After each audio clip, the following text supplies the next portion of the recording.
everybody. My name's Carrie. Thank you so much for joining me today.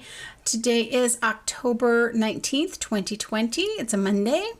I appreciate you being here, whether you're new, just checking me out, or you've been here for a while. I appreciate it so very much. Otherwise, if you weren't here, I would just be sort of talking to nobody. So thanks for being here. I've got a lot of stuff, I think, to talk about. A vacation, a meetup, some new projects, all that kind of stuff. So, but before I get started with that, I do want to mention something. I don't know if you all know of Fruity Knitting. It's a YouTube channel that is run by Andrew and Andrea. And I mentioned them like a long time ago, but they do like interviews with people and show techniques and stuff. And I don't watch them all the time, but I will catch an episode here and there. And sadly, they just announced that Andrew has inoperable brain tumor. And I will put a link to their channel where they make this announcement.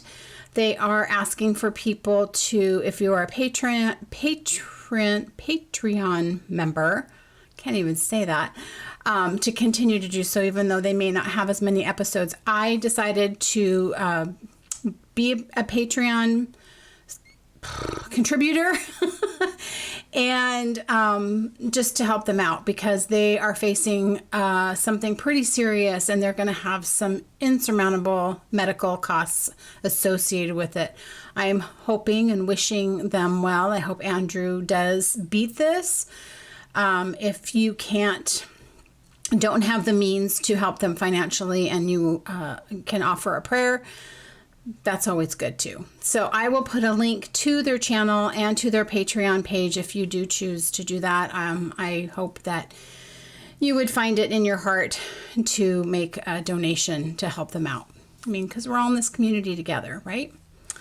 So that being said, let's get on with my own stuff. So I got to take a camping trip, a week-long camping trip over in Central Oregon. We camped in Lapine, which is close to an hour south of Bend, if you know where that is in Oregon. It's one of our favorite areas to go. You're in the high desert, so it's deserty, but you're at about 4,500 feet elevation in the flat parts, and then you can go up in the mountains and stuff. We were near Mount Bachelor. There's all kinds of trails and lakes and mountains, and it's just so good. So we had a fabulous time. Weather during the day was about 80, and then it got into the 20s at night. So that's kind of what the desert does, and it was perfect. We were in our trailer, so we're warm. We had all full hookups, which was really a nice treat. We don't usually do that very often, so that was kind of fun. But did some good hikes and did some drives just in the mountains. At this one point, we were just driving. We're going to take the drive that goes around Mount Bachelor. And Mount Bachelor is real big for skiing and stuff in the wintertime. At this time of year, there's no snow on it. But anyway, we decided to take a drive around that and just kind of poke around. And we go there often, and we always find new things to do and new things to see. So we pulled over in this little lake right off the little highway we were on, and it's like, let's just pull over, see if Violet needs to go to the bathroom, kind of stretch our legs. And there was this just perfect little babbling stream that came out of the mountains and poured into this aqua-colored lake, and it was just so nice. And the colors were starting to change over there, so it's starting to get golden, and the leaves are changing, and it was just such a fabulous time. It was so good. So I put pictures in the beginning to kind of show some of my trip, because I want to take you all with me, because I think it's pretty spectacular. So hopefully I was able to put that in there. I also got the privilege to meet up with Erin, who is one half of the Fiber Hustle. And I've talked about the Fiber Hustle guys a lot. And Erin, they live up near Seattle, and so we decided, Erin had some time off and decided to try and get together for the day, a day that had nice weather. So we sort of met, not quite in between. He had to drive a little further than I did, but It was so awesome. It was just so good. It was so good. I have a feeling I probably talked his ear off, which I'm sorry, Aaron, if I did. I don't usually talk that much when I first meet somebody, but he made me feel very comfortable, and I really, really enjoyed it. We sat by the Toutle River and knitted for a bit, and we took a hike and just talked a lot, and it was so good. So good. So that was a big highlight for me, to get out and do that. I think for one, just getting out and talking to somebody besides just Jim was really fun. So we did, we kept our distance, wore our masks, did everything appropriate, and it was really good. So next time I'm hoping to get to meet Chip. I got to get him out of the house. So anyway, that's what I've been doing the last few weeks as far as like recreation, I guess. But I have been making stuff. So the last time I talked to you, I was just kind of starting with an idea of a quilt. And it was going to be part of the sew one and done, sew along, make along thing that Curly Seams is hosting through the end of October. I am not going to enter mine in their contest, but it was a great challenge and a great way of inspiring me and getting those juices going and stuff like that. The reason why I'm not going to enter it, for one, I don't want them to try and send the prizes to me. I'm not assuming I would get a prize. That's pretty bold of me to think I'd even get a prize. But it was more for me to it was just more the inspiration to get started on something. And so I went with that. I had talked to you about, so if you don't know what I'm talking about, go to the last episode. I give you all the deets on that. I talked about making a quilt using some scraps that I have from cherrywood fibers. Cherrywood fabrics. So this is what I have left, but they are just pieces. So they're they're averaging about 6x9 pieces of fabric. And I have an idea for the what's left over. So the idea was to make something with a yard of fabric. I don't know that mine would actually qualify because I figured the yard of fabric for just the top, and you have to have a backing to the fabric. So I probably am over a yard because of the backing. But I figured out that I could use 30 pieces of that fabric.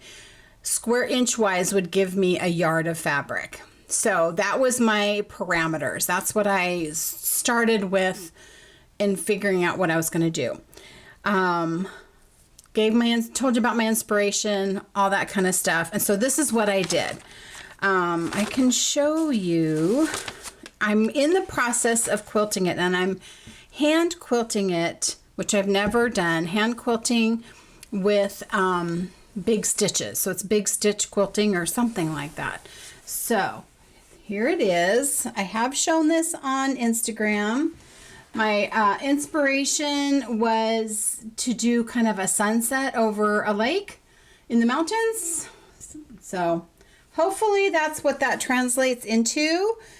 And I started hand quilting it. I don't know if you can see. Where are you? There you go. With some big stitches. So what I decided to do is use embroidery floss. So I have DMC embroidery floss, which I have a lot of from my previous years of doing a lot of cross stitch. And I'm just doing big stitches. It's not meant to look like fancy hand quilting like you would do, like keeping things on the straight and narrow. It's going to be a little more funky. And I'm having a lot of fun with it. So the way I did this, so you see these lines in the green, that's just basting to hold this together. I'm picking that out as I quilt an area. So that will be gone. That's just there to hold it all together. I just picked the longest stitch on my machine and just made, within a couple inches across the whole thing. So the way I did this, when I was designing it, I had to remember that my pieces of fabric were only like this big. So the longest piece I could get is about 9 inches. If I went diagonal, I could get a little bit longer, but I was trying to make, when I was planning the piecing, trying to make things within the 8-9 inches that I had. So I took a piece of freezer paper and I just started sketching. And it took me a few days to sketch, trying to also think of how it was going to be put together, because you can draw something, you know, beautiful, but how are you going to put it together? So trying to keep that in mind. So I drew it out in pencil, erased a ton, had to change things because it's like, oh, that piece is too long and how is that going to overlap, and you know, all that stuff. Then I traced over it with a black Sharpie marker so that I could see the line. So this was my drawing. I gave every piece a number so that I could keep everything kind of organized as I was putting it together. Then I took this and I traced it, sorry, put that down there, traced it onto a interfacing, I guess it's an interfacing. Where's my piece? Okay, let me get it for you. Okay, so I traced it on a piece of this. It's called Rinse Away, and it's used for doing like machine embroidery. You have to have something that goes under the fabric to help stabilize it, because otherwise your fabric will pucker up when you're doing machine embroidery. And you can leave this on your fabric, and when you wash your fabric, this dissolves and just kind of becomes fiber, kind of like batting wood. So you can leave it in. So, I mean, I have a lot of it because I was doing more of this type of thing years ago. I mean, I don't know where I even got it, but I have a lot of it. So I traced my whole design on that rinse away stuff. So and that's kind of played into how big I ended up making it, because I needed to fit, I wanted to just fit on this width of it. And so traced that out, and then took another piece of freezer paper and individually traced each piece and kind of decided what color was going to go where. And I had to change a few things. So I traced every piece onto a piece of freezer paper, and then there's a technique that you can use to get the edge turned over. Can you see how that is? So this had a piece of freezer paper stuck to it. I have this little jar that I put starch in, and it's labeled starch. And I just take my starch. In fact, this is what I used as magic sizing. This tends to not be as flaky as like starch, but you can use whatever kind of starch. And I just went and sprayed it in the bottle so that you get the liquid. And then I just have a little paintbrush. I would dip it in the starch, and then I would paint the edge with the starch. So this edge isn't folded over. The paper is right there. I paint the edge of that and then turn it over and press it. And it gives you like a really nice crease because you've got the starch. And then I have my little handheld iron. I just got this on Amazon. And let's see, this one's steam fast. I'm not promoting it or anything, but it works fine for me. And it's nice for doing that little stuff.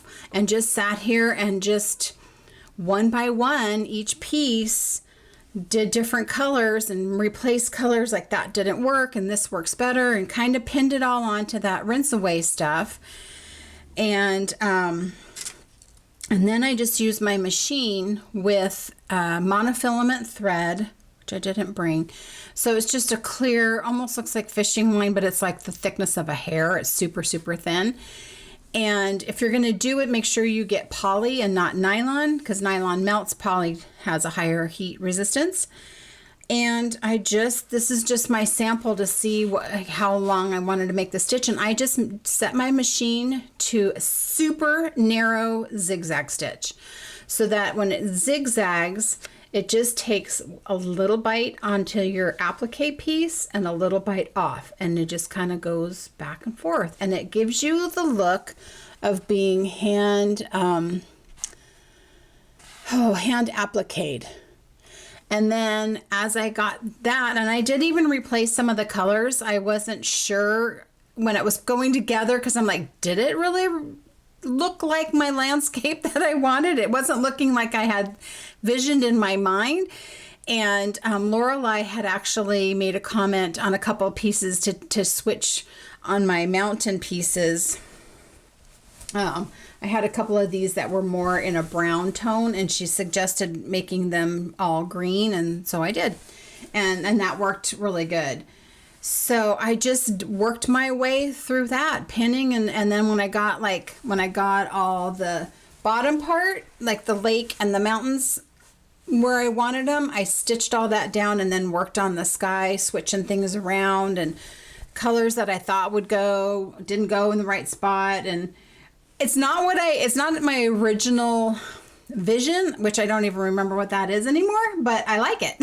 So I'm going with it. Stitched it all down, and then got it ready for quilting. So this is just a piece of, I don't know what that I had. It's going on the back because it doesn't really matter.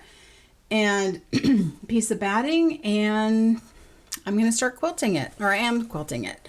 So what I'm using, this frame, which is a lap, Quilt and Go lap frame. So basically it's just PVC pipe that has these pieces that snap off really easy. So you put your quilt over that and you just snap it on. Sorry. And that holds your quilt so that it holds everything tight. So that seems to be working pretty good. I don't have a quilting hoop, but I do have embroidery hoops. I might try that. I don't know, because embroidery hoops aren't very thick. So I'm not sure how that will hold it, but it seems to be working just fine. I am using embroidery needles. So these are DMC embroidery needles that I have. What size? These are between a size 5 and a 10. And I don't know which one I'm using. It's whatever one seems to work. What I decided to do, I don't really want to mark it. But I kind of want things to just look very flowy. So I would take, so like say this section, where is it? This one here, this pinker one, right there. So that one, I just took a purple pen. So this is what I use. These just air erase. So you draw with purple, and then over time, like it depends on how humid you are, it just evaporates and goes away. So I'm marking like a line, and then I'm doing that line and then echoing is basically what I'm doing. So to just give it some movement. I am trying to match the thread to the fabric so that because they are chunkier stitches, I think if I were doing contrast, it would look just really messy, and I don't want it to look messy. So I'm having fun with that. I'm really enjoying the way it's going to turn out. It's going to be a long process, being that I decided to hand quilt it. Will take a while. So those few pieces that I did took several hours. So it's going to be a long process, something that I'll just kind of work on every once in a while. I like it enough to actually make sure I finish it, because you know how I can be. Sometimes I don't finish things. I had an idea with the leftover fabric that I just showed a little bit earlier. It's very fall-like feeling to me, just those colors, and I think they all go together really well. And I just have this like idea to do something with circles. I don't know exactly what I'm going to do, but I'm going to do something with circles. And something kept popping up in my Instagram feed for a product called Apple Pops. So that's it there, Apple Pops. And basically they just remind me of like washers, but they're nesting, so they all go within each other. So I got, I don't know, whatever set I got, that you got these. So they nest inside each other. What you do is you put a piece of fabric down, and you put the smaller circle inside and squish it, and then do like I did with the quilt, and you paint your starch, and then kind of fuzz all over the place, and then you press, and you're pressing onto the metal, so it's not gonna melt, but it also helps make it real hot.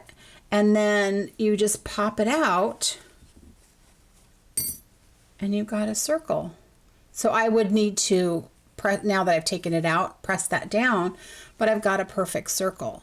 So I think it'll work. The one drawback that I can see, especially if I'm doing a lot of them, is that it's suggested to wait for the metal to cool off before you pull your fabric out. And it took a while for this to cool off because it got pretty hot from my ironing. So I'm going to give it a try. I didn't order this off of Instagram. I tend to not click on those ads, but Erica Arndt, who has a great crafting channel, had posted that she got them and really liked them. I'm like, okay, so they are a real thing, because you never know. You never know what you're going to get. So I ordered them, and I got the 2 sets of sizes, and I'm going to give it a go. I don't know. This is like down the road. I have to let that kind of marinate a little bit more to decide what it is that I'm actually going to do with that. So that's really the quilting stuff. Part of the reason that I decided to do the hand quilting on the quilt is because I still have that quilt on my long arm that I'm not quilting because I don't want to. So I couldn't put it on the long arm unless I finished that quilt. And I still have a little ways to go on it. So I think it'll be fine though. I think it's going to look kind of artsy, and I like the idea of that. So I think we're good. Because I was part of a group of podcasters, we did the Knit One and Done knit along, where you just knit something, crocheted something, make something with one skein of yarn. I picked my winners on October 1st. They've all been notified. They've all gotten their prizes. So Rena won the tote, Kim won yarn, and Denise won the mug. So congratulations to everybody, and anybody that participated in the other groups. If you won, super. Thank you for participating. I did actually finish eventually my one skein project. So I was making a cowl. What was it called? Don't remember. And I just was struggling. I was not feeling it. It had a lot of texture. You had cables and stuff like that. And I was using my hand dyed yarn, and my yarn was too variegated to really see the texture, and it was really getting lost in it, and it wasn't worth the time I was putting into it that you weren't going to see it. So I ended up ripping it out, and I started over. And I don't have the pattern, but I made another cowl with it, or a different cowl, and it's Clinkerbell by Casapinka. And here it is. Pretty simple. It does have some texture, but it was pretty simple texture. So I thought it did better with the yarn. The yarn ended up looking kind of stripy, which is, I suppose, how I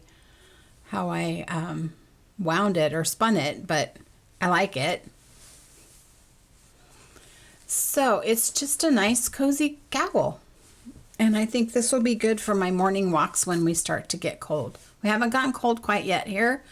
Leaves are starting to change, but we're still pretty warm. So yeah, I'm happy with it. I finally finished it, so I did make my one and done. I didn't use the whole skein of yarn because I felt like it was just deep enough. If I made it any deeper, I probably wouldn't wear it. But super pretty. I think this is yarn or fiber that was from Wound Up Fiber Arts, and it's a superwash merino. So happy with that, and happy to be able to wear something beautiful when it gets cold. I realized that everything I had on the needles needed a chart. So everything that I was making, I had to refer to a chart and follow a chart, which is not easy to do when you're visiting or having your virtual knit night, or, you know, whatever it is. I can't like be pulling out my chart and trying to follow that. So I just needed something mindless, something easy. We were going to go on our camping trip, and I wanted to be able to do something in the car when we were driving. So I just cast on a cowl, and I don't know how many stitches. I didn't follow a pattern. I just sort of cast on a bunch of stitches and knit for a length and cast it off with a little simple binding. This is yarn from some yarn that I dyed. I had made my sister-in-law a hat with it and I really loved it. So I decided to make a cowl and like kind of go out of my comfort zone with the colors. I think it'll be good. So it's just a simple stockinette, no big deal, sort of a cowl. I even thought I could wear it as a like a headband maybe, but I think it might be too big for that. So yeah, that was fun. That was nice to just have that. I could do that in the car, and that was pretty easy. I'm going to move some of this quilting stuff out of the way. My friend Janine from Yarn and You, she's Yarn and You Girl, has a podcast and everything. Her son is doing a school project where he is collecting knitted hats. So I will put the link to her video, which gives the information about it if you want to join. And so I decided to cast on a hat for him. And I'm being really bad and I haven't worked on it a whole lot. I had some acrylic yarn. It's something from Lion Brand. I don't know what it is. And I just cast on like a simple 1x1 rib hat. So that way, size wise, it'll fit a lot. So he's doing where he's collecting, and they're going to donate the hats to a shelter, homeless shelter. And so I plan on doing this and at least one more to send to him. And I think that goes through the end of October.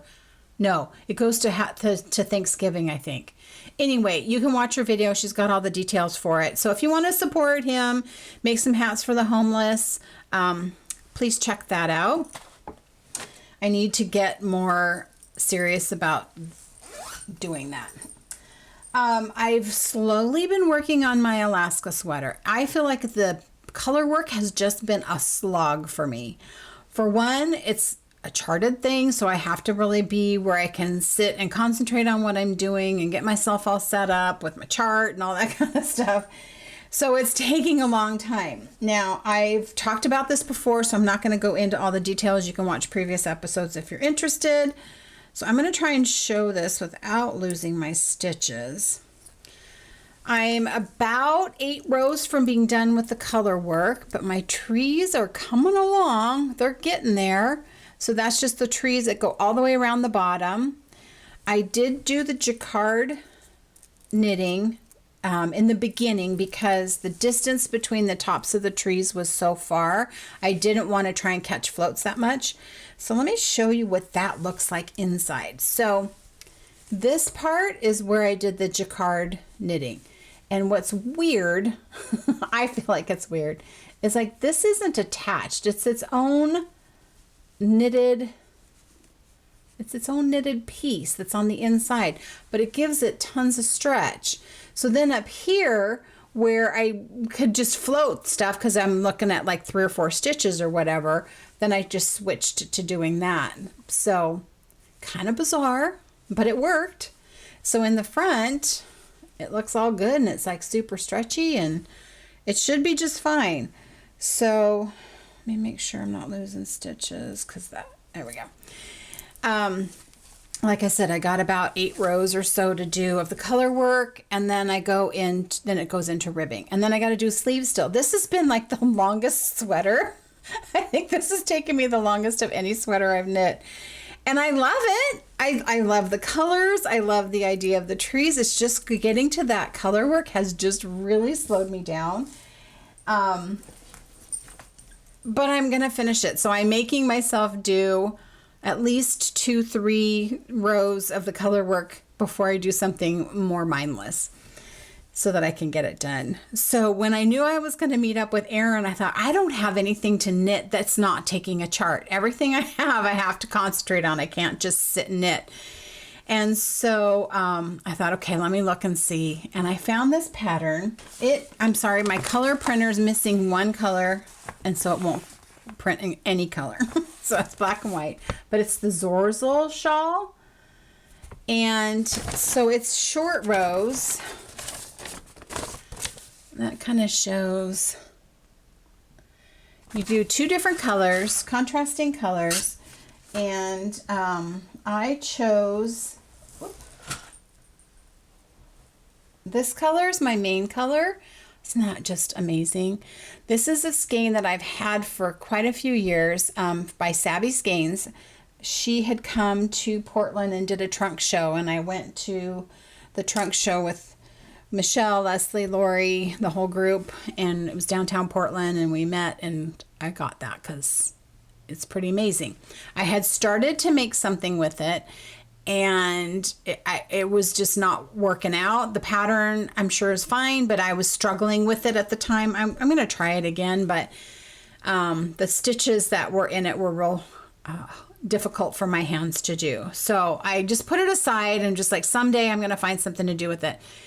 And I decided to use it for this project. And I'm putting it together with this color.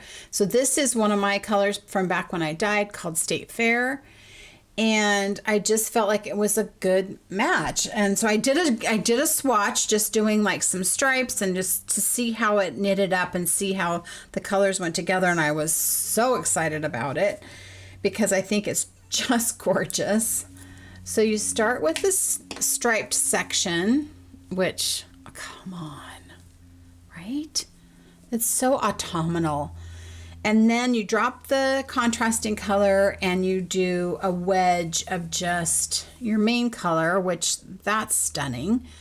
So I'm almost done with that section because as you go across, you're slowly taking up those stitches. So I did my last wrap and turn here, and so I've got to go to there. So a few more rows, 3 or 4 more rows probably, which are taking longer because now it's bigger, but it is just garter. So once you make your little wrap and turn, it's just knit until you get to the end. So it was perfect for when we were sitting and visiting and knitting, because I didn't have to really think of anything. I didn't have to look at a pattern. I just could do it, which I think that's the way it's the way I roll.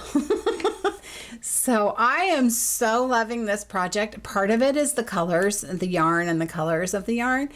And part of it is just because it's easy and it's relaxing. It's kind of like doing the Pure Joy, very similar in the fact that you're building up with short rows.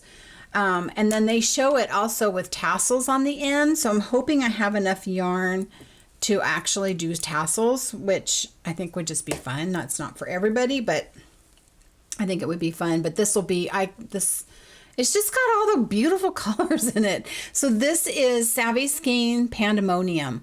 And I know she puts it in her shop every once in a while. I think it's a more difficult yarn to dye because of all the different colors and stuff. But she does do it occasionally because, oh my gosh, it's so pretty.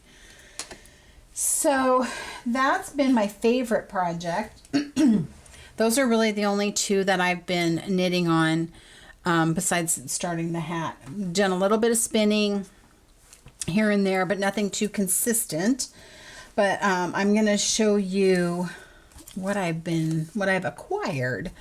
So I did get some new fiber. This is from Slothy Creations, and I cannot remember the name. And I thought I had the package, and I don't. Anyway, isn't that pretty? With all those blues and grays and that little bit of gold. I think that's going to be a really pretty skein.